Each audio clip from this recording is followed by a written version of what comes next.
এটা বাজাতে, একটা চুটকি বাজাতে কত টাইম লাগবে, এর মধ্যে করতে পারে, কিন্তু করছে না। তার প্রমাণ তো আমি দিয়ে দিচ্ছি ভাই। দেখো 6 নম্বর পয়েন্ট, রাজ্যের উপযুক্ত কর্তৃপক্ষ কর্তৃক প্রদত্ত স্থায়ী বসবাসের শংসাপত্র কম্পিটেন্ট স্টেট অথরিটি প্রোভাইড করতে পারে, যদি দেয় সেটা গ্রহণ হবে। আর একটা কথা বলছি, 10 নম্বর পয়েন্টে আছে যে 13টা ডকুমেন্টস চেয়েছে, তার 10 নম্বর পয়েন্টে বলা হচ্ছে রাজ্য বা স্থানীয় কর্তৃপক্ষের দ্বারা পারিবারিক রেজিস্টার্ড। 2011 সালে আমাদের পশ্চিম বাংলার কথা যদি বলি আমি, লাস্ট সেন্সাস হয়েছিল, পারিবারিক রেজিস্টার্ড হয়েছিল 2011 সালে।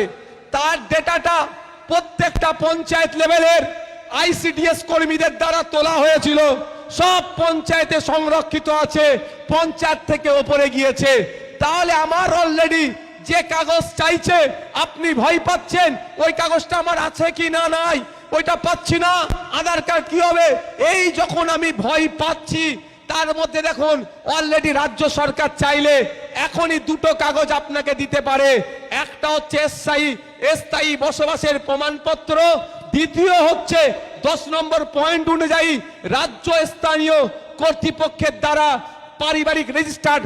তথা যদি আমি বলি 2011 সালের যে পশ্চিম বাংলায় সেন্সাস হয়েছিল, তার তথ্যটা কিন্তু পশ্চিম বাংলার প্রত্যেকটা অঞ্চল থেকে ওপরে তথ্য গিয়েছিল। এই তথ্যটা সরকারের কাছে আছে।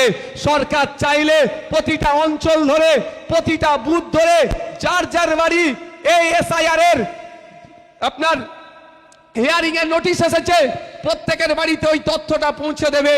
তথ্যটা পৌঁছে দিলে অন্য কোনো কাগজের আর দরকারই নাই। এই এফিডেভিট করতে ছুটছে, ও ওইখানে ছুটছে, কি হবে রে বাবা, আমি টেনশন নিচ্ছি, কিচ্ছু দরকার ছিল না।